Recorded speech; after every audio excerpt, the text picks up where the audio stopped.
नमस्कार दोस्तों, civil job academy के ऑनलाइन प्लेटफॉर्म पर आपका एक बार फिर से स्वागत है। मैं हूं शशांक अग्रवाल। हमारी ये श्रृंखला चल रही है मध्य प्रदेश प्रारंभिक परीक्षा की इकाई 2, जिसमें हम मध्य प्रदेश का इतिहास और बाद में उसकी कला और संस्कृति का विस्तार से अध्ययन कर रहे हैं।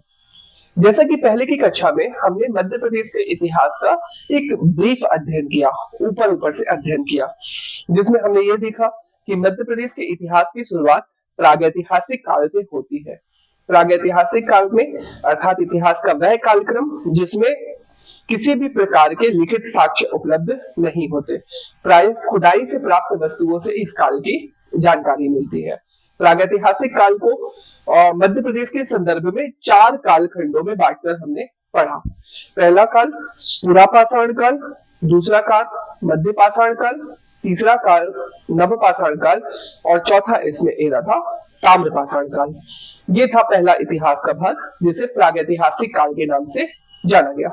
प्रागैतिहासिक काल में हमारे मध्य प्रदेश में खुदाई से प्राप्त अनेक स्थलों से विभिन्न प्रकार की हमें वस्तुएं प्राप्त हुई है, जैसे हस्तकुठार, बिदड़ी, है ना, ताम्रपाषाण काल के चूड़ियां हो गई, आभूषण हो गए, मृदभांड इत्यादि हो गए। हमें अनेक स्थल से मध्य प्रदेश के स्थलों के बारे में भी हमने पूर्व के लेक्चर में पढ़ा। अगर आपने वो वीडियो नहीं देखा होगा तो सबसे पहले जाकर लेक्चर 1 का वो वीडियो देखिए, ठीक है। लेक्चर 2 में हमने मध्य प्रदेश के इतिहास के आद्य ऐतिहासिक काल की विभिन्न वस्तुओं और अभिलेखों की जानकारी प्राप्त की, है ना। आद्य इतिहास काल में नहीं, प्रागैतिहासिक काल में ताम्रपाषाणकालीन वस्तु इत्यादि के बारे में जानकारी प्राप्त की। साथ ही साथ मैंने ये बताया कि दूसरा काल होता है इतिहास का आद्य ऐतिहासिक काल। आद्य ऐतिहासिक काल क्या कहता है? इतिहास का वह कालक्रम जिसमें मानव ने लिपि का आविष्कार कर लिया था, है ना, लिपि की खोज हो गई थी, किंतु इतिहास के इस कालक्रम में इस लिपि को पढ़ा नहीं जा सका है। अतः इस काल के इतिहास की जानकारी भी हमें कैसे प्राप्त होती है? तो इस काल के इतिहास की जानकारी भी हमें इस काल में प्राप्त खुदाई से जो हमें वस्तुएं मिली है उससे इस काल के इतिहास की जानकारी मिलती है। मध्य प्रदेश के संदर्भ में अगर हम बोले तो आद्य ऐतिहासिक काल में 2 काल आते हैं मुख्य रूप से। एक सिंधु घाटी की सभ्यता वाला काल, है ना, 3000 से 1000 ईसा पूर्व का जो काल होता है उसे आद्य ऐतिहासिक काल के नाम से जाना जाता है, ठीक है। तो मध्य प्रदेश के संदर्भ में अगर हम देखें तो पहला इसका भाग होता है सिंधु घाटी की सभ्यता वाला काल और दूसरा भाग होता है पूर्व वैदिक काल। अब चूंकि हम देखते हैं इतिहास में पलटकर कि हमारे मध्य प्रदेश में कोई भी स्थल सिंधु घाटी की सभ्यता का प्राप्त नहीं हुआ है। भारत में आप भारतीय इतिहास के संदर्भ में सिंधु घाटी की सभ्यता पढ़ते हो, जिसका काल 2350 ईसा पूर्व से लेकर 1750 ईसा पूर्व तक था, है ना। विभिन्न प्रकार की खुदाई हुई और खुदाई से प्राप्त अवशेषों से सिंधु घाटी की सभ्यता की जानकारी हमें मिलती है। सिंधु घाटी की सभ्यता के स्थल में हड़प्पा थे, मोहनजोदड़ो था, है ना। हमें दक्षिण तक अगर देखा जाए तो महाराष्ट्र में दैमाबाद था, पूर्व की तरफ उत्तर प्रदेश में देखा जाए तो आलमगीरपुर था, कालीबंगा था राजस्थान में, लोथल था गुजरात में, झज्जर इत्यादि था हरियाणा में। अर्थात हमें कम से कम ऐसे 50 अलग अलग स्थानों पे वस्तुएं प्राप्त हुई है। एक डिस्क्लेमर यहाँ पे, हमारे मध्य प्रदेश में किसी भी प्रकार का सिंधु घाटी सभ्यता का साक्ष्य प्राप्त नहीं हुआ है, क्लियर। अर्थात मध्य प्रदेश के संदर्भ में हम आद्य ऐतिहासिक काल को सिर्फ पूर्व वैदिक काल के रूप में पढ़ते हैं। लेकिन ध्यान देने वाली बात यहाँ पे यह भी है कि पूर्व वैदिक काल, अच्छा, इतिहास का तीसरा पूर्व वैदिक काल क्या होता है? देखिए, वैदिक काल को 2 भागों में बांटा गया है। भारतीय इतिहास के संदर्भ में आप पढ़ते हो, एक होता है पूर्व वैदिक काल और एक होता है उत्तर वैदिक काल, है ना। 1600 से 600 ईसा पूर्व तक का काल, लगभग 1000 वर्षों का इतिहास है। ये वैदिक काल के रूप में जाना जाता है। वैदिक काल क्यों कहते हैं? क्योंकि इस काल में मुख्य रूप से वेदों की रचना हुई, कई सारे पुराण संग्रह किए गए, अरण्यकों की रचना हुई, महाभारत और रामायण जैसे ग्रंथों की रचना हुई। तो इस काल को वैदिक काल या पौराणिक काल के नाम से जाना जाता है। वैदिक काल को 2 भागों में बांटकर पढ़ा जाता है। पहला काल होता है 1000 ईसा पूर्व से 600 ईसा पूर्व, जिसे कहा जाता है पूर्व वैदिक काल, और दूसरा काल होता है 600 ईसा पूर्व, सॉरी मैं फिर से रिपीट करता हूँ, 1600 ईसा पूर्व से 1000 ईसा पूर्व तक का काल होता है, उसको कहते हैं पूर्व वैदिक काल। और 1000 ईसा पूर्व से लेकर 600 ईसा पूर्व तक का काल होता है, इसे कहा जाता है उत्तर वैदिक काल। ठीक है, क्लियर है? वैदिक काल को दो भागों में बांटकर पढ़ा जाता है। फिर से रिपीट कर देता हूँ, है ना। एक होता है पूर्व वैदिक, भारतीय इतिहास के संदर्भ में इन चीजों को आप डिटेल से पढ़ते ही हो। एक होता है पूर्व वैदिक और दूसरा होता है उत्तर वैदिक काल, है ना, उत्तर वैदिक काल। ठीक है, पूर्व वैदिक की शुरुआत कब से होती है? 1600 बीसी से मानी जाती है और कब तक चलता है? लगभग 1000 बीसी, है ना। और दूसरा होता है जब लोहे की खोज हो गई 1000 ईसा पूर्व, तो ये उत्तर वैदिक की शुरुआत होती है 1000 बीसी से लेकर 600 बीसी तक का काल जो होता है, इसे उत्तर वैदिक काल के नाम से जाना जाता है। अच्छा, पूर्व वैदिक काल की एक खास बात होती है, भारतीय इतिहास में आपने पढ़ा होगा, यह सभ्यता पूर्णतः ग्रामीण सभ्यता थी। अर्थात इस सभ्यता के अगर इतिहास हमें जानना है तो इसके इतिहास के जानने के स्रोत सिर्फ वेद और पुराण ही है। अर्थात इस काल में वेदों की रचना हुई, पुराणों की रचना हुई, लेकिन खुदाई से प्राप्त हमें कोई भी अवशेष प्राप्त नहीं होते। क्यों नहीं होते? क्योंकि यह सभ्यता जो थी वो ग्रामीण सभ्यता थी। ग्रामीण सभ्यता में जो घर इत्यादि, मकान इत्यादि बने होते हैं वह मिट्टी के बने होते। अब चूंकि मिट्टी के बने घर मकान इत्यादि थे तो समय के साथ वह नष्ट हो जाते हैं। अतः ध्यान देने वाली बात यह है कि पूर्व वैदिक काल के भी मध्य प्रदेश में किसी भी प्रकार के हमें साक्ष्य देखने को नहीं मिलते। कंप्लीट रूप से कहा जाए तो हमारे मध्य प्रदेश में, फिर से रिपीट करता हूं, इतिहास का पहला काल प्रागैतिहासिक, दूसरा आद्य ऐतिहासिक, तीसरा ऐतिहासिक। जो आद्य ऐतिहासिक काल है, इतिहास का वह कालक्रम जिसके लिखित साक्ष्य उपलब्ध है किंतु उन्हें पढ़ा नहीं जा सका। मध्य प्रदेश के संदर्भ में दो काल, सिंधु घाटी और पूर्व वैदिक काल जो होता है वह आद्य ऐतिहासिक काल के रूप में रखा जाता है। हमारे मध्य प्रदेश में आद्य ऐतिहासिक काल के किसी भी प्रकार के साक्ष्य उपलब्ध नहीं है। अर्थात हमारे मध्य प्रदेश के इतिहास प्रागैतिहासिक काल से सीधा शिफ्ट होता है, कहां पे? ऐतिहासिक काल में। क्लियर है? प्रागैतिहासिक काल से सीधा शिफ्ट होता है कहां पे? ऐतिहासिक काल। अब तीसरा पार्ट आता है इतिहास का, है ना, जिसे ऐतिहासिक काल के नाम से जाना जाता है। ऐतिहासिक काल क्या होता है? बहुत सिंपल से परिभाषा है, ऐतिहासिक काल इतिहास का वह कालक्रम जिसके लिखित साक्ष्य उपलब्ध भी है, उनको पढ़ा भी जा सका है ना।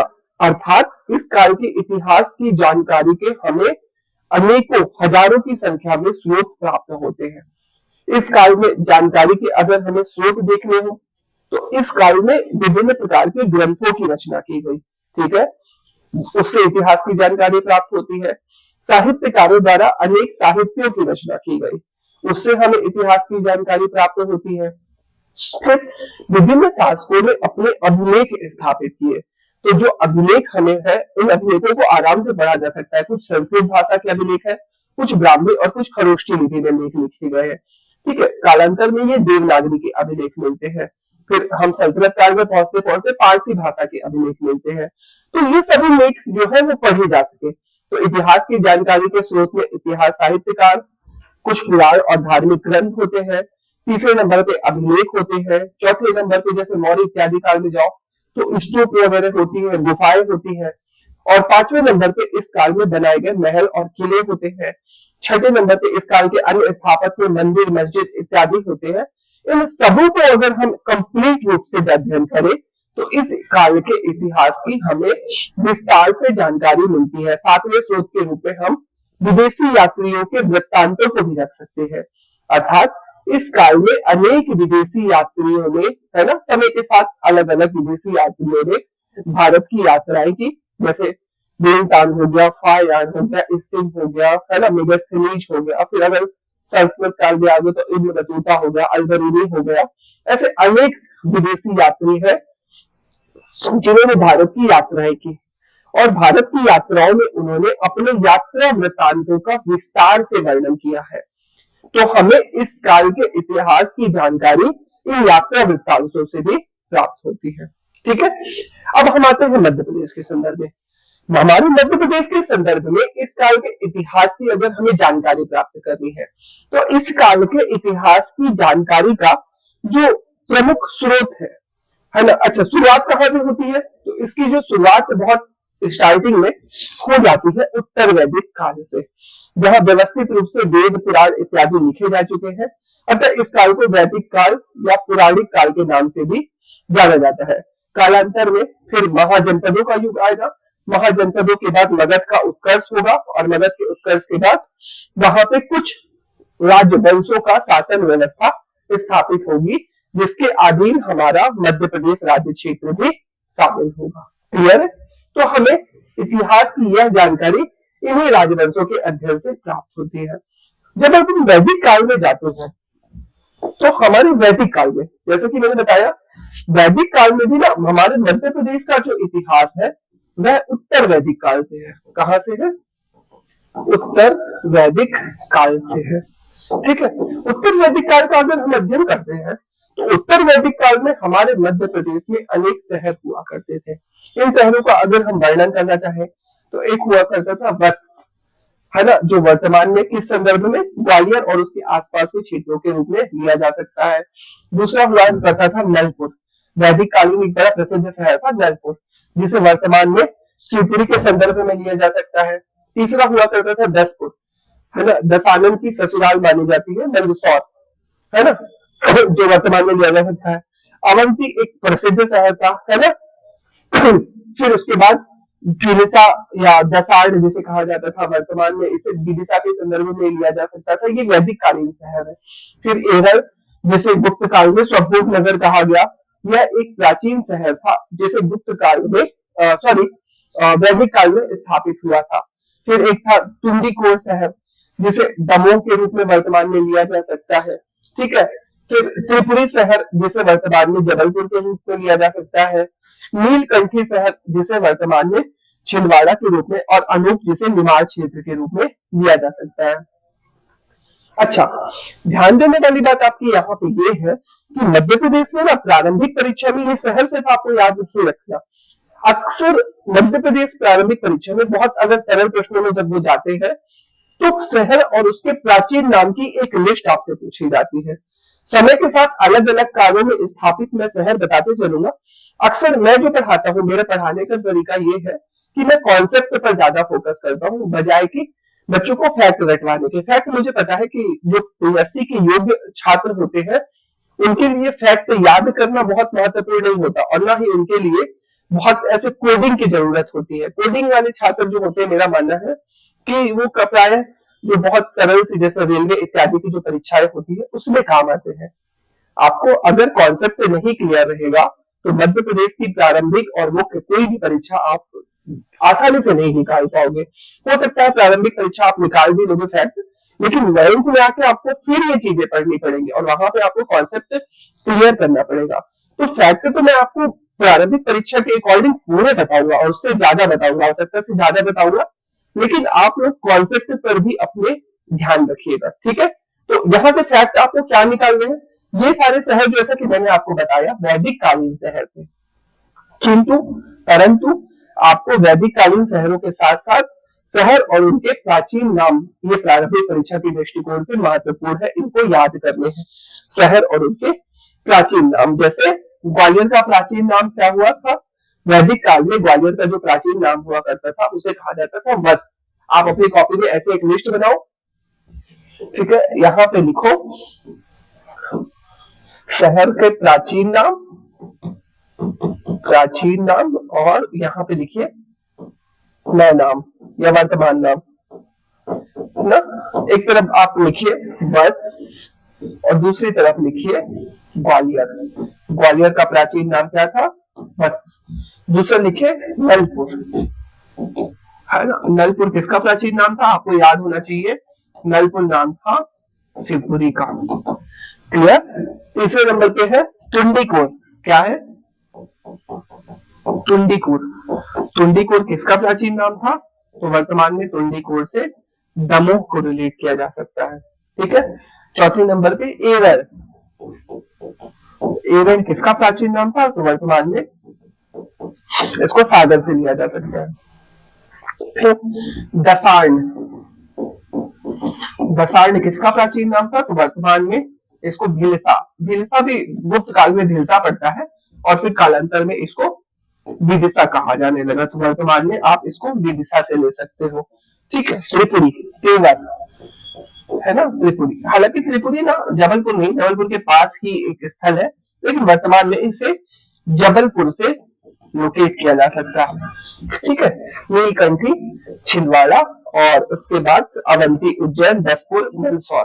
तो ये शहर है ना। मौखिक मैंने बता दिया, इसको आपको ड्यूटी है, मैंने लेक्चर पढ़ने का तरीका बताया था कि आप अपने साथ कॉपी पेन लेके बैठिएगा। ठीक है। और चीजों को नोट डाउन करते चलिएगा। चलिए आगे बढ़ते हैं, शुरुआत करते हैं। देखिए, अब हम मध्य प्रदेश में अगर हम बात करें तो वैदिक काल के संदर्भ में क्या पूछा जा सकता है? तो हम देखते हैं कि मध्य प्रदेश में ना वैदिक काल के हमें अनेक साक्ष्य देखने को मिलते हैं। आगे कुछ शासकों के नाम भी मैं आपको बताऊंगा। जैसे प्राचीन में अगर कहा जाए तो वैदिक काल में नर्मदा नदी का नाम हमें मिलता है वेदों में रेवा के नाम से, चंबल नदी का नाम मिलता है चरमावती नाम से, और इसके अतिरिक्त कीन नदी का हमें नाम मिलता है सुप्तिमती से। ट्री के पॉइंट ऑफ व्यू से आपको कैसे याद करना है? सिंपल सा है। किस नदी का मध्य प्रदेश में प्राचीन नाम रेवा है? तो वैदिक काल में नर्मदा नदी का प्राचीन नाम रेवा था, चंबल नदी का प्राचीन नाम चरमावती था, और केन नदी का प्राचीन नाम वैदिक काल में क्या था? सुप्तिमती हुआ करता था। फिर हैहर वंश के शासक महिष्मत ने महिष्मती नगर की स्थापना की। इसके बारे में आगे आपको पढ़ाऊंगा आपको। ये वैदिक काल का साक्ष्य है। सतपथ ब्राह्मण में भी नर्मदा नदी को क्या नाम से कहा गया है? तो सतपथ ब्राह्मण में भी नर्मदा नदी को रेवा कहा गया है। हैहर वंश के राजा अवंतिका के नाम पर अवंती शहर पड़ा, जो वर्तमान भविष्य में उज्जैनी के नाम से जाना गया। ठीक है। वैदिक काल में इक्ष्वाकु वंश के राजा मुकुचंद ने मांधाता, या जिसे वर्तमान में ओंकारेश्वर के नाम से जाना जाता है, शहर की स्थापना की। तो इक्ष्वाकु वंश का शासक था मुकुचंद। ठीक है। अब ध्यान दीजिए, इस काल में शासकों के विषय में तो हम पढ़ेंगे ही। इस काल में दो प्रमुख साक्ष्य अक्सर पूछे जाते हैं एग्जाम में। देखिए, यही काल था, उत्तर वैदिक काल में दो प्रमुख ग्रंथ लिखे गए, है ना, जो भारतीय धर्म पद्धति का मतलब बेस ग्रंथ आप मान सकते हो, आधार ग्रंथ के रूप में मान सकते हो। ये दो ग्रंथ कौन कौन से हैं? एक ग्रंथ लिखा गया रामायण और दूसरा गया महाभारत। ठीक है। आप दोनों के बारे में भी बहुत डिटेल से जानते हो। एक है रामायण और एक होता है महाभारत। रामायण के अनुसार ही रामायण का जो काल माना जाता है इतिहास में त्रेता युग के नाम से जाना जाता है। ठीक है। त्रेता युग में भगवान राम अयोध्या के राजा हुआ करते थे। कहानी बहुत सिंपल सी, प्री के पॉइंट ऑफ व्यू से शॉर्ट में समझिए। भगवान राम को जब वनवास हुआ था 14 वर्ष का, तो उन्होंने जिस पथ का अनुसरण किया था उत्तर से दक्षिण की यात्रा के दौरान, है ना, तो उत्तर से दक्षिण की यात्रा के दौरान वह मार्ग जो है हमारे मध्य प्रदेश से होकर गुजरा है। अर्थात रामायण काल के अनेक साक्ष्य हमारे मध्य प्रदेश में वर्तमान में देखने को मिलते हैं। अभी हाल ही में हमारी मध्य प्रदेश सरकार द्वारा उन स्थल जहां जहां रामायण के साक्ष्य मिले हैं उनको जोड़ते हुए एक रास्ता बना रही है एक तीर्थ यात्रियों के लिए, जिसका नाम रखा गया है राम वन पथ गमन। ठीक है। क्या नाम रखा गया है? राम पथ वन गमन, है ना। मतलब सिंपल सा है, राम जी के रास्ते, राम वन पथ गमन, जिसके नाम से भगवान राम ने जिन जिन स्थलों को घूरा है, जिन जिन स्थलों से होकर गुजरे हैं, उन स्थलों में तीर्थ यात्री उन्हें दर्शन कर सके। कहानी की शुरुआत सिंपल सी होती है कि भगवान राम ने, कहा जाता है कि अधिकतम समय 14 वर्ष में, कुछ पुस्तकों में ऐसा मिलता है कि 14 वर्ष का वनवास हुआ था। 14 वर्ष में 11 वर्ष जो है वह चित्रकूट में गुजारे थे। ठीक है। तो चित्रकूट वर्तमान में मध्य प्रदेश के किस जिले में है? सतना जिले में है। सतना में चित्रकूट में अगर हम देखो तो भगवान राम के अनेक साक्ष्य मिलेंगे। जैसे पहला, महर्षि वशिष्ठ या सती अनुसुईया का आश्रम वहीं पे है। दूसरे नंबर पे अगर आप देखोगे वहां पे हनुमान धारा है, भरत मिलाप मंदिर है, सीता रसोई है ना, भरत कूप है। ऐसे करके अलग स्थल है जो आपको चित्रकूट में देखने को मिल जाएंगे। कालांतर में भगवान राम जब आगे बढ़ते हैं तो एक सबरी नाम की स्त्री के जूठे भेड़ खाते हैं। सबरी को माना जाता है कोल जनजाति से थी और सबरी आश्रम वर्तमान में लोकेट किया जाता है कि सतना रीवा के आसपास कहीं, वर्तमान में सतना जिला माना जाता है कि सतना के आसपास रहा होगा। क्लियर। फिर कालांतर में हम देखते हैं कि मंदसौर रावण की ससुराल मंदोदरी का मायका कहलाता था। क्लियर। रावण की पत्नी। फिर मेघनाथ कोरकू जनजाति से संबंधित है, आज भी मेघनाथ की पूजा होती है कोरकू जनजातियों में। दीपावली को शोक के त्योहार के रूप में मनाया जाता है। ठीक है, तो ऐसे हम अनेक स्थल है। कालांतर में भगवान के पुत्र है ना लव कुश ने है ना कुशावती शहर या कुशावती पर शासन किया था मध्य प्रदेश में। तो हमें रामायण काल के बहुत सारे साक्ष्य देखने को मिलते हैं। कुछ साक्ष्यों का वर्णन मैंने यहाँ पे कर दिया है। जैसे सिंपल सा पहली लाइन मैंने बताया कि भगवान राम त्रेता युग से थे। मध्य प्रदेश में अनेक साक्ष्य हैं। जैसे पहला, इस काल में तमसा नदी के किनारे वाल्मीकि का आश्रम है। तमसा वर्तमान में तमसा किस नदी का प्रांगण है? तो मध्य प्रदेश की बड़ी फेमस नदी है। इस नदी को वर्तमान में टोंस नदी के नाम से जाना जाता है। किस नाम से जाना जाता है वर्तमान में? टोंस नदी। क्लियर।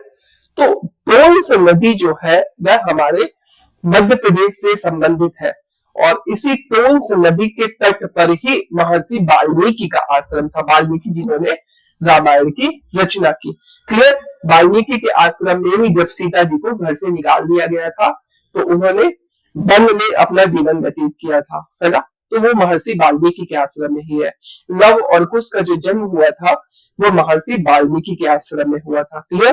तो वह वाल्मीकि आश्रम जो किस नदी के तट पर माना जाता है? टोंस नदी के तट पर माना जाता है। अगला, मैंने जैसा कि आपको बताया कि भगवान राम ने ना चित्रकूट में अपने वनवास का बहुत अधिक समय गुजारा था। फिर इसके बाद भगवान राम मध्य प्रदेश से छत्तीसगढ़ पहुंचे और जिस जंगल में भगवान राम ने वन गुजारा था उसे दंड कारण जंगल के नाम से जाना जाता है। यहीं से सीता जी का हरण का उल्लेख मिलता है। फिर कालांतर में हम देखते हैं भगवान राम के पुत्र कुश ने दक्षिणी कौशल पर शासन किया था, कुशावती पर। दक्षिणी कौशल का क्षेत्र कहाँ पे है? तो वर्तमान में लोकेट किया जाता है कि दक्षिणी कौशल का जो क्षेत्र है वह छत्तीसगढ़ और उसके आसपास के क्षेत्रों में रहा। फिर शत्रुघ्न के पुत्र जिसका नाम था शत्रुघाती ने विदिशा में शासन किया। शत्रुघ्न की राजधानी कुशावती थी। फिर सबरी मैंने बता ही दिया कोल जनजाति की महिला थी और बिंद क्षेत्र मतलब वही कोल जनजाति की महिला जहां पे भगवान राम ने जूठे देव खाए थे। सबरी आश्रम वर्तमान में सतना जिले में लोकेटेड है। चित्रकूट में राम और भरत के मिलाप पर मंदिर बना हुआ है जिसे भरत मिलाप मंदिर कहते हैं। राम मत और वर्तमान में जैसा कि मैंने बताया ये जो आपका मैप है ना, ये ध्यान दीजिए, ये वाला जो मैप मैंने बना रखा है ये वर्तमान में राम वन पथ गमन, क्या कहते हैं इसको? राम वन पथ गमन। ये मध्य प्रदेश सरकार एक इनिशिएटिव ले रही है भगवान राम से जुड़े हुए तीर्थ स्थलों को मिलाते हुए एक रास्ता बनाया जा रहा है जिससे यात्री गुजर सके। तो ये जो है ना राम वन पथ गमन का रास्ता है जो कहां से चालू होता है? अमरकंटक से चालू होकर समाप्त होता है सतना जिले में चित्रकूट में समाप्त होता है। दिख रहा है आपको? क्लियर, समझ में आ रहा है? तो ये हुआ पहला साक्ष्य, रामायण से जुड़ा साक्ष्य।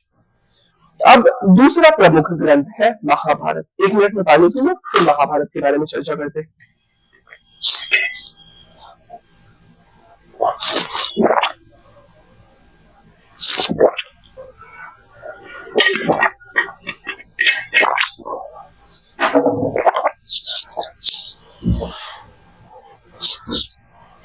देखिए अब रामायण काल के बाद दूसरा काल आता है, इसे कहा जाता है महाभारत काल। ठीक है, महाभारत जो ग्रंथ माना जाता है या महाभारत की घटना मानी जाती है वह द्वापर युग से संबंधित मानी जाती है। क्लियर। द्वापर युग में आप जानते ही हो कि पांडव हस्तिनापुर के शासक थे और कालांतर में हस्तिनापुर की लड़ाई हुई थी और इसे महाभारत, हस्तिनापुर की लड़ाई करी, कौरवों और पांडवों के बीच लड़ाई हुई थी और इसे महाभारत के युद्ध के नाम से जाना जाता है। क्लियर। हमारे मध्य प्रदेश में ना कहा जाता है कि महाभारत काल के भी हमें अनेक साक्ष्य और शहर देखने को मिलते हैं। हमारे मध्य प्रदेश में अगर हम बात करें, देखिए, तो रामायण काल के बाद मध्य प्रदेश में जैसे उदाहरण के तौर पर पांडव की गुफाएं, पांडवों को 12 वर्ष का अज्ञातवास हुआ था, 12 वर्ष का वनवास और 1 वर्ष का अज्ञातवास हुआ था। ठीक है, तो पांडवों ने वनवास के समय जिन गुफाओं में व्यतीत किया था, ठीक है, वह गुफाएं जो थी वह पांडव की गुफाओं के नाम से प्रसिद्ध है। वर्तमान में वो गुफाएं कहाँ है? पचमढ़ी में है। क्लियर। फिर दूसरे नंबर का फैक्ट अगर हम देखें तो पांडव के काल में, है ना, जो हिडिंबा, हिडिंबा कौन थी? भीम की पत्नी मानी जाती है ना, आदिवासी पत्नी थी भीम की। तो हिडिंबा जो है, हिडिंबा की गुफाएं या इस गुफाओं को भीम बैठका की गुफाओं के नाम से वर्तमान में जाना जाता है। ये भीम बैठका की गुफाएं कहाँ पे है? मध्य प्रदेश के रायसेन जिले में है। क्लियर। फिर जो पांडवों का अध्ययन हुआ करता है, भगवान कृष्ण, पांडव महाभारत काल के हैं, भगवान कृष्ण जो अध्ययन करने के लिए उज्जैन आए थे और भगवान कृष्ण के गुरु का नाम था ऋषि संदीपानी, है ना, या महर्षि संदीपानी। तो महर्षि संदीपानी का जो आश्रम है वह हमारे मध्य प्रदेश के उज्जैन में स्थित है। अतः यह मान सकते हैं कि इस काल में भी मध्य प्रदेश में अनेक घटनाएं हुई। महाभारत के युद्ध में मध्य प्रदेश के अनेक ऐसे छोटे छोटे शासक थे जिन्होंने कुछ कौरवों की तरफ से लड़ाई लड़ी और कुछ शासकों ने पांडवों की तरफ से लड़ाई लड़ी। अतः हम मान सकते हैं कि मध्य प्रदेश में भी हमारे रामायण काल के, सॉरी, महाभारत काल के अनेक साक्ष्य उपलब्ध है और यह माना जाता है कि मध्य प्रदेश में, इस शहर में, मतलब इस काल में भी मध्य प्रदेश का हमारा अस्तित्व था। अब देखते हैं, सिंपल सा, महाभारत की युद्ध जो हुआ था उसमें पांडवों की मदद बुंदेलखंड और बघेलखंड के अनेक शासकों ने की, जिसमें सबसे पहले पांडवों की मदद किसने की थी? पांडवों की मदद करने वाले मध्य प्रदेश के शासक थे वत्स, दूसरे नंबर पे चेदी, है ना, चेदी बाद में आपके कलचुरी बन जाते हैं, तो चेदी जिसकी राजधानी सुक्तिमती होती थी। फिर तीसरा शासक था काशी, चौथा था दसार्ण जिसे विदिशा कहा जाता है, और 5वें नंबर पे थे मत्स्य। ये सारे जनपद जो हुआ करते थे, 5 जनपद याद रखिएगा। 1 नंबर पे वत्स, दूसरे नंबर पे चेदी, तीसरे नंबर पे काशी, चौथे नंबर पे दसार्ण और 5वें नंबर पे मत्स्य। इन सारे जनपदों ने महाभारत के युद्ध में पांडवों का साथ दिया था। कौरवों का साथ किसने किसने दिया था? तो पहला, कौरवों की तरफ से पहली रियासत जो लड़ी थी उसका नाम था महिष्मति। दूसरे नंबर पे लड़े थे अवंती, तीसरे नंबर पे लड़े थे भोज, चौथे नंबर पे लड़े थे विदर्भ और 5वें नंबर पे लड़े थे निषाद। ठीक है, तो आप इसको याद कर लीजिएगा, ये इंपॉर्टेंट फैक्ट है। ठीक है, महाभारत के युद्ध में मध्य प्रदेश के बुंदेलखंड और बघेलखंड की अनेक रियासतों ने पांडवों और कौरवों की तरफ से लड़ाइयां लड़ी थी। क्लियर।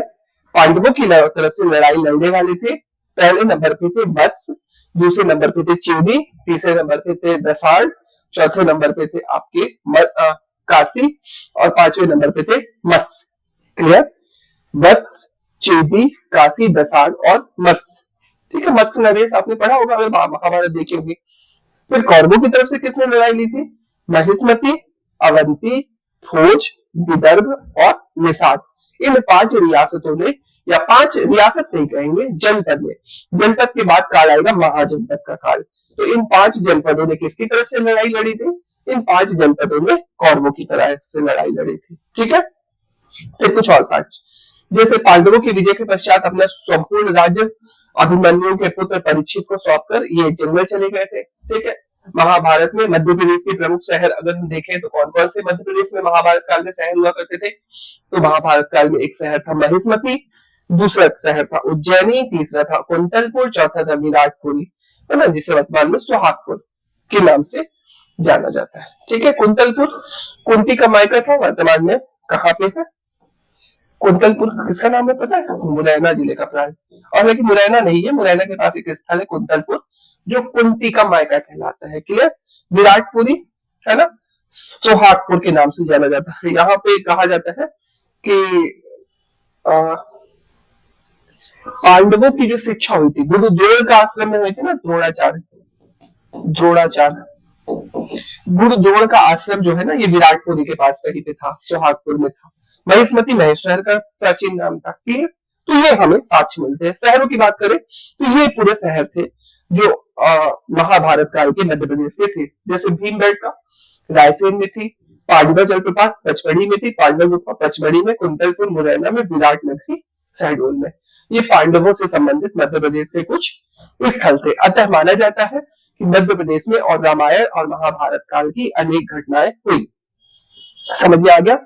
अब लास्ट मध्य प्रदेश में पौराणिक कालखंडों की अगर हम बात करें, स्टार्टिंग जिससे की थी मैंने, मध्य प्रदेश में हमें इस काल के कई सारे छोटे बड़े शासक और रियासतों का वर्णन भी हमें देखने को मिलता है, जिन्होंने अलग अलग शहरों की स्थापना की। अब आपको ना प्रारंभिक परीक्षा की दृष्टि, देखिए मुख्य परीक्षा का सिलेबस का भाग ये नहीं है मध्य प्रदेश में पौराणिक कालखंड। प्रारंभिक परीक्षा के दृष्टिकोण से आपको सिर्फ वन लाइनर में इसको याद करना है, ये समझना है, सिंपल। देखिए शुरुआत कहां से होती है? सबसे पहले मनु, है ना, मनु ब्रह्मा के पुत्र माने जाते हैं मनु, जिसके नाम पर हम मनुष्य कहलाए। मनु के पुत्र का नाम था करुष। क्या नाम था? करुष। बघेल क्षेत्र में एक रियासत की स्थापना की करुष ने, जिसे कहा गया करुष वंश। क्लियर? शुरुआत कहां से थी? ब्रह्मा के पुत्र कौन थे? मनु। आधुनिक युग में, कलयुग की बात हम कर रहे हैं, है ना। तो ब्रह्मा के पुत्र मनु, और मनु के पुत्र का नाम था करुष। करुष ने जिस रियासत की स्थापना की उसे करुष वंश के नाम से कहा गया। और ये करुष वंश वर्तमान में कहां लोकेटेड है? तो शहर और शहडोल और उसके आसपास के क्षेत्रों में, या बघेलखंड के रूप में जाना गया। पहला फैक्ट। दूसरा, मनु की पुत्री का नाम था इला। इला का विवाह जो हुआ था सोम, सोम का पुत्र हुआ पुरुरवा। पुरुरवा बघेलखंड क्षेत्र में एक साम्राज्य की स्थापना की, जिसे एल साम्राज्य के कहा जाता है। फिर से रिपीट करता हूं, मनु की पुत्री थी, पुत्री का नाम क्या था? इला। इला का विवाह हुआ सोम से। क्लियर? इला का विवाह किससे हुआ? सोम से। सोम का पुत्र मतलब मनु का दामाद पुरुरवा।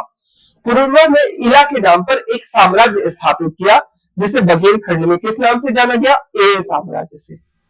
ठीक है। अब इसके आगे की कहानी बताते हैं। पुरुरवा, पुरुरवा के वंशज जो थे ययति ने अपने पुत्र यदु को मध्य प्रदेश के, है ना, अपने पुत्र यदु को मध्य प्रदेश में कहां शासन? तो चंबल, बेतवा, सुक्तिमती नदियों के आसपास के क्षेत्र प्रदान किए। और यदु ने जिस वंश की स्थापना की उसे यादव वंश के नाम से जाना गया। ठीक है। तो कालांतर में इसी पुरुरवा के पुत्र का नाम था यदु, जो यादव वंश का संस्थापक था। और यादव वंश कहां पे था? यादव वंश बघेलखंड से थोड़ा और पश्चिम में चले जाएंगे तो बुंदेलखंड के आसपास के क्षेत्र में, चंबल, बेतवा और सुक्तिमती नदियों के आसपास, है ना। सुक्ति मतलब केन नदी। क्लियर है? फिर से रिपीट करता हूं सारे फैक्ट, बहुत सिंपल सा है, समझिएगा, बहुत डिफिकल्ट नहीं है। वन लाइनर में इसको बस समझते जाइएगा। सबसे पहले दैवत्स मनु या ब्रह्मा के पुत्र माने जाते हैं मनु। क्लियर? जिसके नाम पर आज कलयुग के पहले व्यक्ति माने जाते हैं।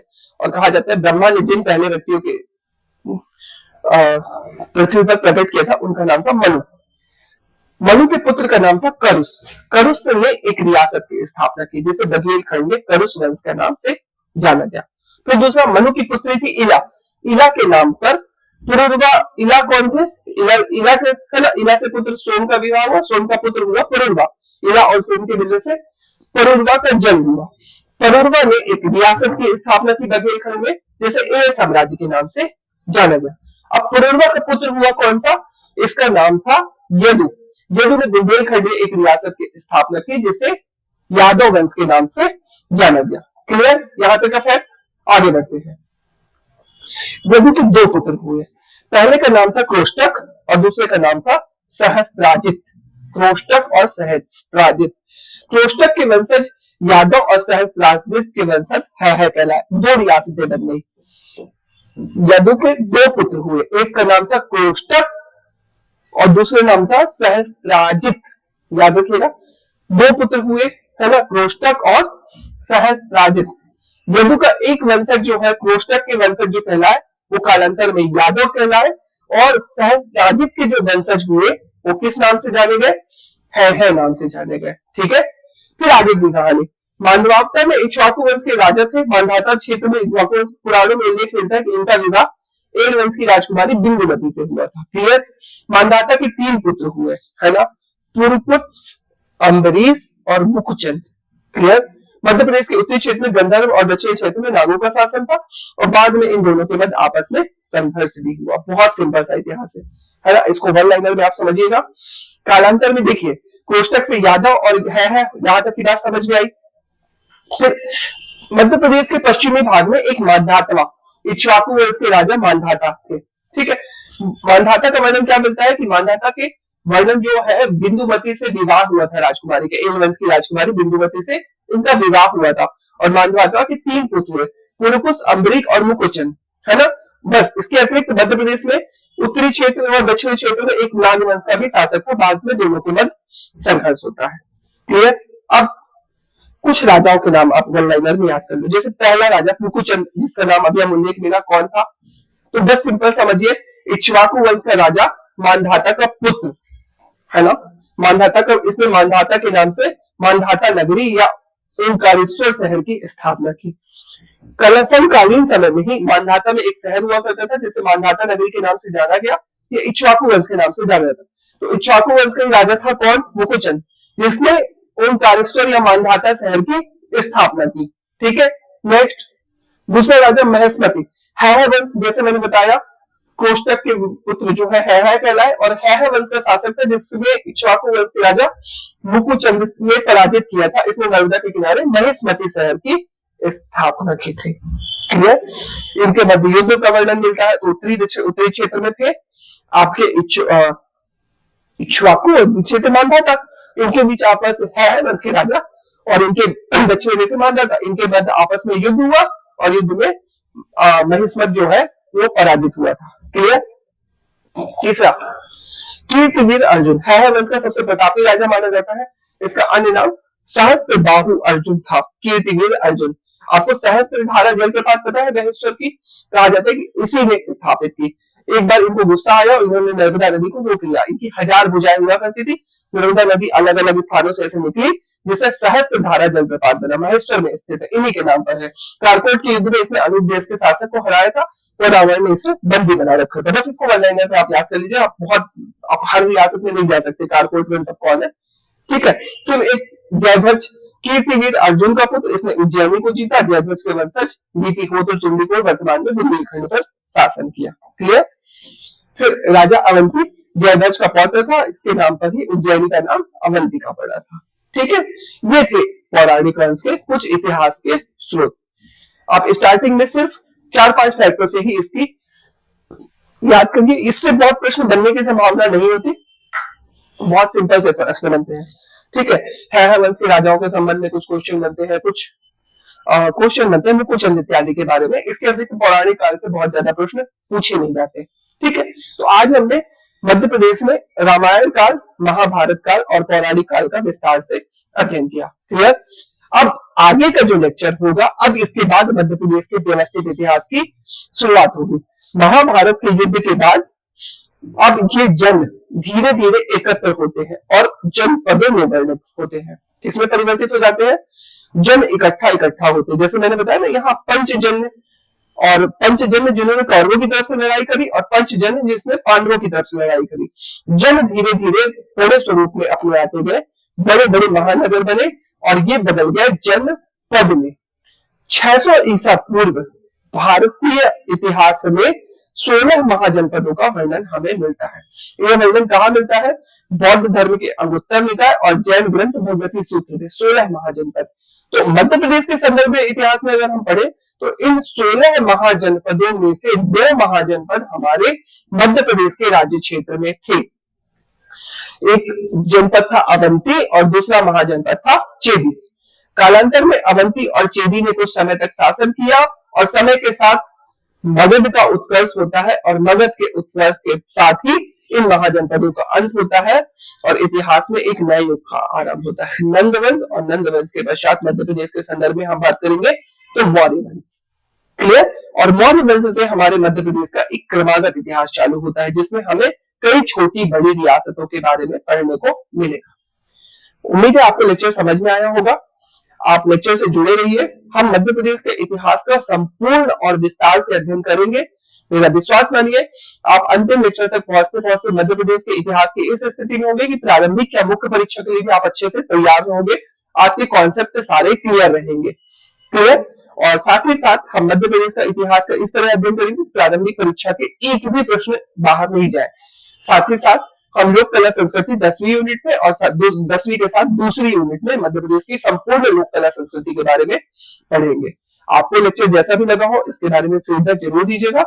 हम मिलते हैं अगले लेक्चर में, तब तक के लिए जय हिंद।